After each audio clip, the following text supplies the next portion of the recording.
Hola y bienvenidos a otro video de cuentos para dormir. Quería comentarles que ya está habilitado un correo para los que quieran mandar sus historias, que próximamente van a salir en un especial de historias de suscriptores, así que se los dejo en la descripción y espero poder leer sus relatos. Ahora sí los dejo con el video. Hace algunos años trabajaba en una cárcel estatal en la Ciudad de México. En comparación con otros centros penitenciarios, los reclusos no eran tan problemáticos. Siempre había problemas o algún tipo de disturbio, generalmente por conflicto entre los prisioneros. Aún así, desde que comencé a trabajar allí no hubo motines, hasta el momento. Teníamos todo en un estricto control. Ya teníamos en cuenta quiénes eran los reclusos más violentos, los más problemáticos, los que si bien no causaban disturbios siempre solían cometer alguna infracción. Por otra parte sabíamos también quienes estaban simplemente cumpliendo su condena, esperando que pasen los años. En el año 2014 llegó un recluso que cambiaría todo. Quisiera dar su nombre, pero estaría violando varias normas al hacerlo. El sujeto había llegado esposado. Se trataba de un hombre moreno de 33 años. Llegó con el torso desnudo y descalzo. Llevaba puesto un pantalón de jean sin ropa interior. Había sido arrestado completamente desnudo, y el personal que lo atrapó consiguió esa prenda y se la dio, aunque sea para realizar su traslado de una forma digna. Aún recuerdo su mirada hostil. Poseía unos ojos color café muy amenazantes. Una vez que te miraba a los ojos, no te quitaba la vista hasta que uno lo hiciera. Aquel sujeto tenía gotas de sangre en su boca, y éstas recorrían un camino hasta llegar a su abdomen. Había sido arrestado por alterar el orden público y atacar a una familia. Explicaron que se habían lanzado hacia un hombre y había mordido su brazo de manera salvaje. Según me explicó un cabo, dio demasiado trabajo lograr reducirlo y esposarlo.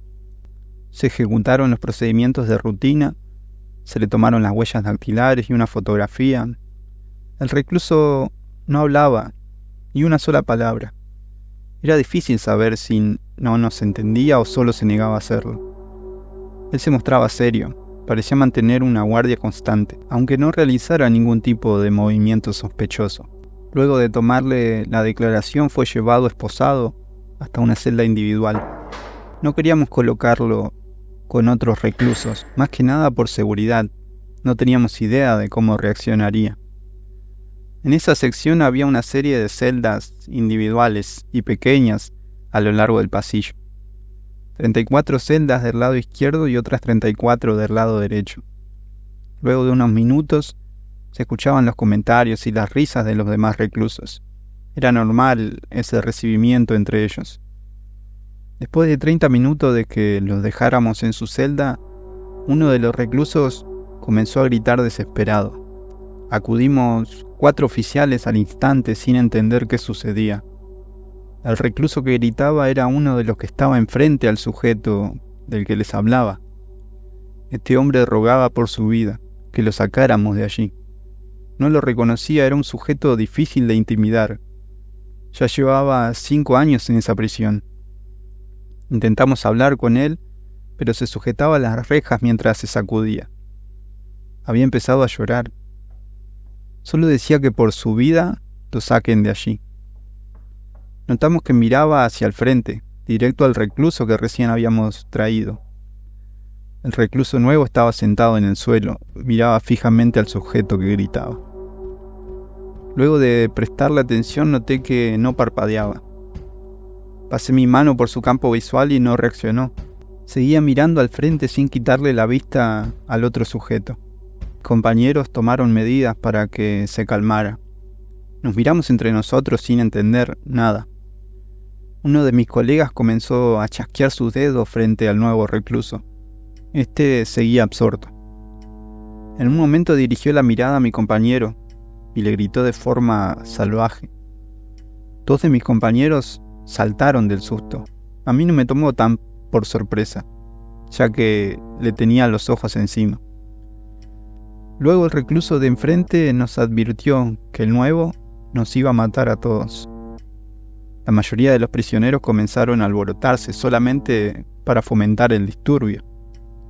No sabíamos si tomar en serio al otro presidiario. No parecía estar jugando. Estaba en pánico. Llamé a un médico de turno para que lo revisara, mientras uno de mis compañeros se dirigió al nuevo. Comenzó a amenazarle de distintas cosas que le haría si es que buscaba problemas. El extraño sacó su brazo por la celda a gran velocidad y tomó del brazo a mi compañero y lo jaló hacia adentro, como si quisiera ingresarlo entre las rejas. Recuerdo el sonido de su rostro al chocar contra los barrotes, hasta el día de hoy. Él trataba de liberarse, pero no lo lograba. Así que sin pensarlo saqué mi arma reglamentaria y disparé en la pierna del recluso, pero no reaccionó. Seguía teniendo a mi compañero fuertemente sujetado. Volví a disparar, pero en su pie. Así logré que perdiera el equilibrio y cayera. El silencio gobernó el pasillo. Algunos de los presos vieron lo que sucedió. Nadie se atrevió a emitir sonido alguno. Nos apartamos de él rápidamente. Noté algo que llamó mucho mi atención en su mirada. Recordaba que sus ojos eran cafés, pero en ese momento eran de un extraño tono miel. Luego de unos minutos, el médico revisó al recluso que estaba en un ataque de pánico. Nos explicó que era una simple crisis de nervios. Luego le pedimos que revisara al nuevo recluso, pero se negó totalmente. El médico nos contó la conversación que tuvo con el recluso anterior, el que había atendido.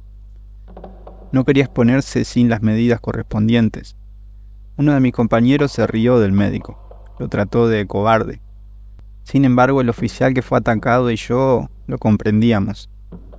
Debimos de reubicar al recluso que entró en pánico a otro sitio. Uno de mis compañeros se quedó transitando en el pasillo durante algunas horas, solo para mantener presencia debido a los disturbios. Nos llamó por el equipo de radio con un extraño tono de voz. Sonaba impactado. Llegamos en pocos minutos y él nos señala la celda del nuevo. En voz baja, como si no quisiera que él nos escuchara, nos dijo que le pareció oír gruñir en más de una ocasión a ese sujeto. Otro de mis compañeros nos habló sobre leyendas de nahuales, sobre brujos que podían transformarse en animales cuando lo necesitaran.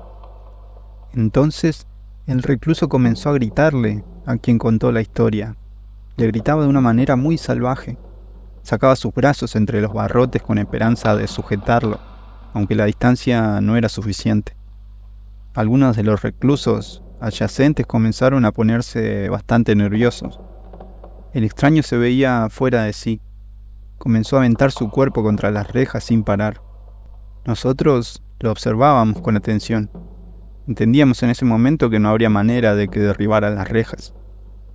Luego comenzó a emitir un sonido gutural. Apoyó sus manos en la reja y comenzó a hacer fuerza como para abrirlas. Su rostro se enrojecía por el esfuerzo, y notamos cómo levemente logró deformar los barrotes. Sentíamos que la situación se nos iba de las manos. Teníamos a un recluso con 2 heridas de bala en sus piernas que se mantenía implacable y nos estaba demostrando una fuerza fuera de lo común. Llamamos a nuestros superiores al considerar aquello una situación anormal. Los reclusos nuevamente se alborotaron. Ahora estaban alterados por el temor que sentían. Vigilamos al recluso por varios minutos. Este comenzó a caminar en círculos, usando sus 4 extremidades como si fuera un perro. Realizaba un sonido que no encuentro manera de describir.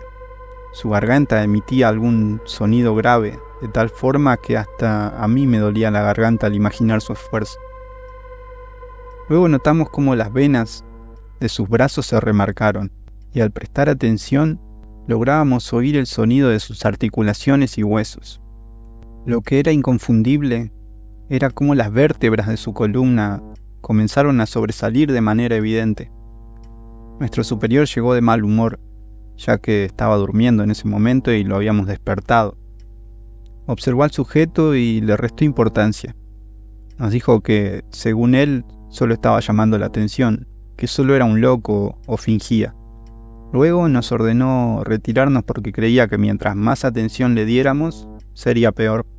Nosotros estábamos seguros de que nuestro superior subestimaba la situación. Le mostramos los barrotes forzados, aunque fuera muy poco, era demasiada la fuerza necesaria para doblarlos así. Él solo se dio media vuelta y se retiró. Nos prohibió volver a molestarlo con ese tema. Yo me sentía intranquilo. De todas maneras, había que atender sus heridas, pero ninguno de nosotros se atrevía a ingresar a la celda y reducirla. Tendríamos que utilizar tranquilizantes para poder asistirlo con seguridad, pero bueno, nuestro superior ya nos había ordenado dejar el asunto de lado. Temíamos que algo le sucediera y terminar sumariados por negligencia. Luego de algunos minutos me mantuve atento a él. No había dejado de caminar en círculos. En un momento me observa a los ojos y se quedó inmóvil. Lanzó un gruñido feroz y el foco de luz que estaba encima mío explotó. Se generó un apagón en el pasillo. Yo huí por instinto. Este sujeto, o nahual, comenzó a aullar mientras que los reclusos gritaban aterrados.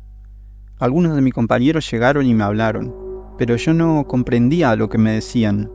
Estaba tan aterrado que por un momento perdí la noción de todo. Escuchamos a uno de los presos gritar más fuerte que los demás y que pedía ayuda. Así que entramos en el pasillo a oscuras usando nuestras linternas de bolsillo. Yo logré ver a una masa oscura moverse entre las sombras. Desapareció casi al instante. Luego escuchamos el sonido de algunas piedras. Al apuntar con las linternas vimos la reja en la celda del recluso separada de la pared desde un costado. Al buscar hacia todas partes, vimos que otro de los reclusos yacía muerto recostado sobre las rejas de su celda. Tenía un brazo fuera, en una posición imposible. Su hombro estaba dislocado, y al observar con atención notamos su ropa rajada y su cuello cercenado. La luz regresó mientras asimilábamos lo que había sucedido. No encontramos nunca rastro del recluso. Tampoco se elaboró orden de captura. Todo quedó en que había escapado por las malas condiciones de la celda y que por ello logró forzar una reja. El resto de los reclusos confirmaron que el nahual había escapado de su celda y atacó al primero con el que se cruzó, pero los testimonios de los reclusos fueron ignorados por las autoridades.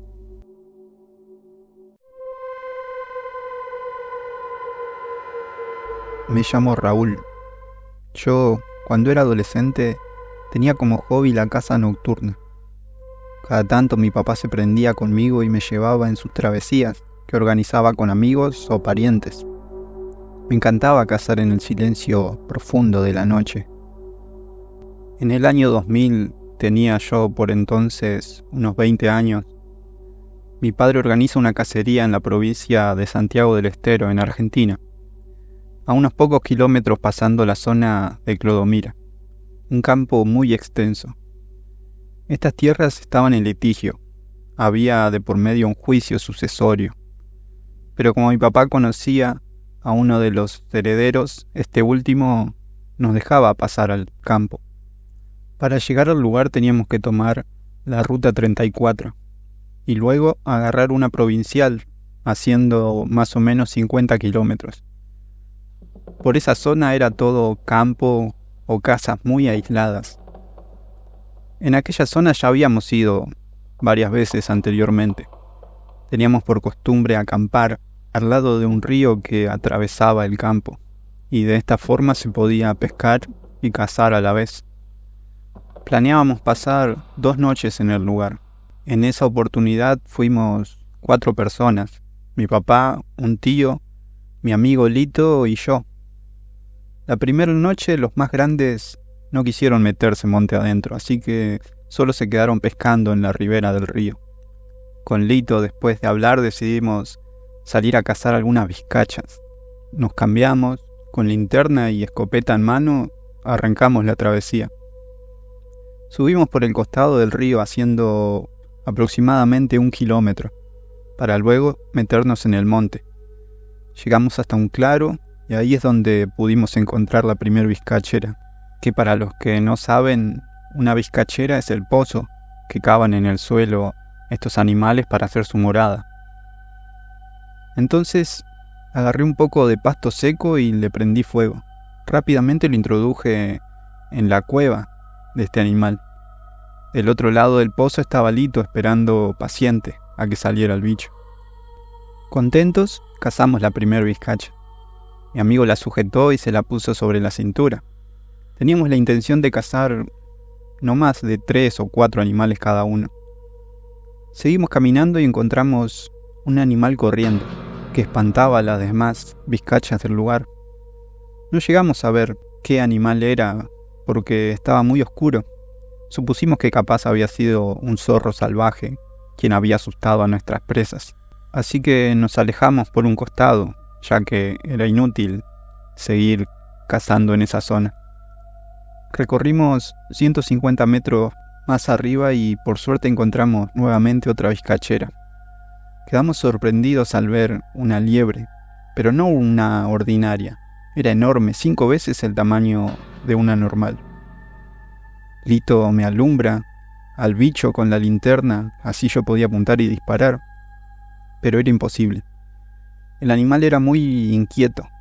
Se iba alejando monte adentro ambos, lo seguimos, internándonos otros 50 metros en el campo, hasta que por fin se quedó inmóvil. Apunté y disparé rápido. Al hacerlo, la liebre se paró en sus patas traseras y gritó como si fuera una persona. Quedamos espantados. Se volvió a encorvar, pero cuando se levantó, estaba parada a unos 5 metros de nosotros. Era una mujer, con la cabeza agachada. Esta abrió los brazos, extendiendo una especie de manto negro, y levitó, posándose sobre las ramas de un árbol. Le grito desesperado a mi amigo Lito: «Deja de alumbrarla, vámonos, hay que salir de aquí». Comenzamos a correr para tratar de llegar al río.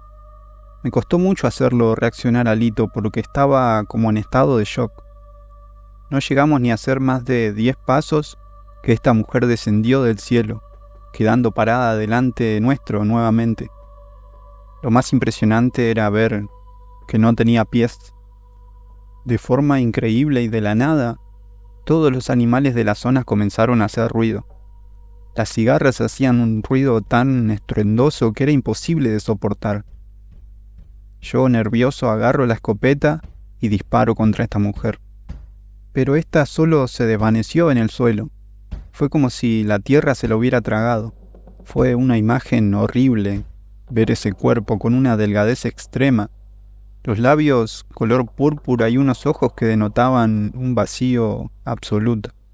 Nuevamente comenzamos a caminar en dirección hacia el río. Lito iluminaba el camino con la linterna, hasta que de pronto veo que nos quedamos a oscuras, y siento inmediatamente los gritos de mi amigo. Me decía: «Raúl, ayúdame, no me dejes». Entonces me doy vuelta y veo que la linterna estaba en el suelo. Voy hacia ella, la levanto y apunto en dirección de Lito. Quedé helado porque la verdad es que nunca esperé ver algo así. Un perro negro, muy grande, parecido a un Rottweiler, con los ojos rojos, lo mordía desde una de sus piernas. Yo no podía dispararle. La escopeta estaba descargada. Así que agarré los cartuchos, muy desesperados, para recargar, pero no llegué a hacer lo que tenía previsto, ya que no sé cómo explicar, pero sentí que un trapo oscuro y muy pesado me cayó sobre el rostro. Caí al piso mientras sentía golpes por todo el cuerpo, e inmediatamente percibí que me arrastraron varios metros. Al recobrar la vista vi la vislumbre de una fogata. Yo y mi amigo estábamos tirados en el piso, con el perro sentado en sus patas traseras, mirándonos fijamente. Lito me dice: «Mirá, Raúl», señalándome con el dedo. Me doy vuelta y atrás mío habían 3 mujeres sentadas. Una de estas mujeres se nos acercó diciendo: «No se muevan, no se muevan». Tenía una voz tan aguda y horrible que de solo acordarme me da un escalofrío tremendo. Las otras dos increíblemente metían la mano en el medio de la llama y sacaban cenizas, las cuales comenzaron a aventar contra nosotros. Lito, desesperado, se quiso parar, pero inmediatamente el perro se abalanzó y le mordió la mano. Mi amigo, impotente y muy asustado, se largó a llorar y le imploraba: «No nos hagan daño, por favor». Desesperado comencé a gritar: «Virgencita, madre mía, por favor, ayúdanos». Y entré a rezar de forma incesante. Las mujeres, al ver lo que hacía, se enojaron. Una se levantó y dio un ademán con la mano. De forma increíble se armó una especie de remolino que avivó la llama de la fogata.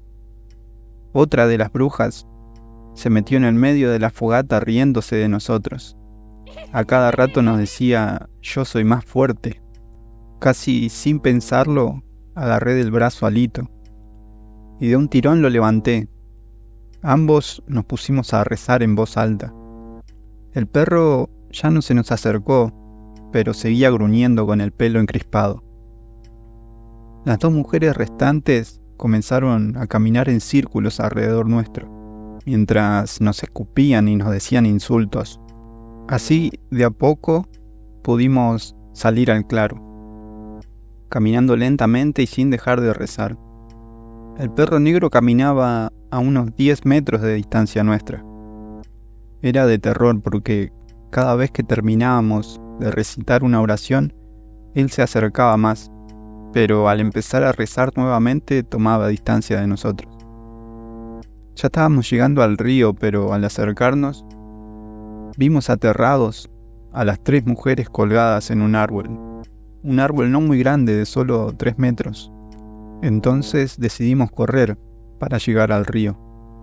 A medida que avanzábamos nos tiraban piedras desde la copa de los árboles. Yo solo atinaba a persignarme haciendo la señal de la cruz en mi cuerpo, hasta que por fin llegamos.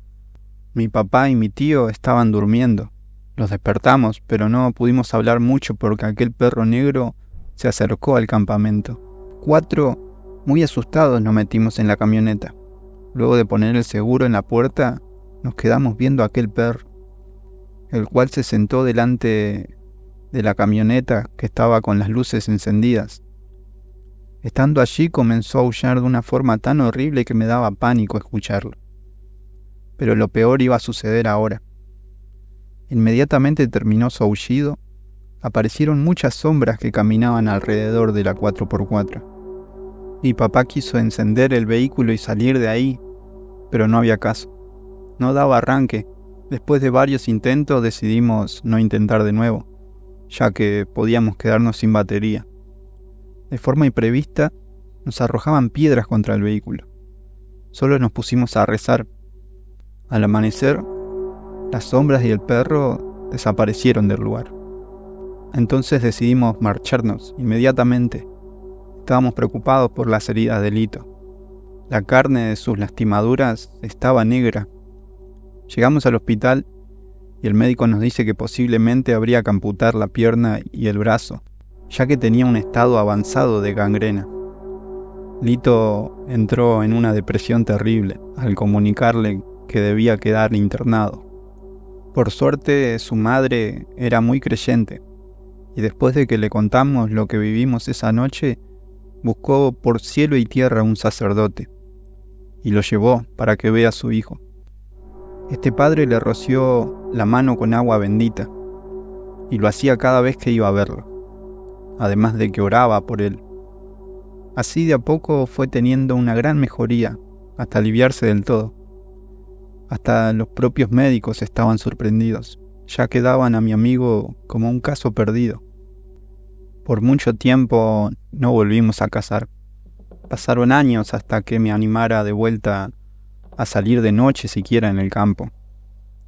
Mi papá después me comentó que al contarle sobre lo que vivimos a una señora de la zona, él se entera que por allí era común la realización de un aquelarre o reunión de brujas.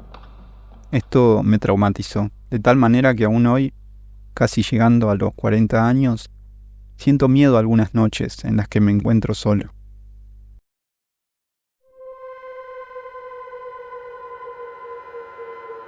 Hasta aquí las historias del día de hoy, espero que les hayan gustado y recuerden que pueden suscribirse para ver más videos como este y darle like a este video, ya que eso me ayuda mucho. También está disponible ahora la opción de hacerse miembros para los que quieran apoyar el canal. También si quieren solicitar historias de algún tipo, pueden dejármelo en la caja de comentarios que yo los estaré leyendo. Así que muchas gracias por ver, nos vemos en un próximo Cuentos para Dormir.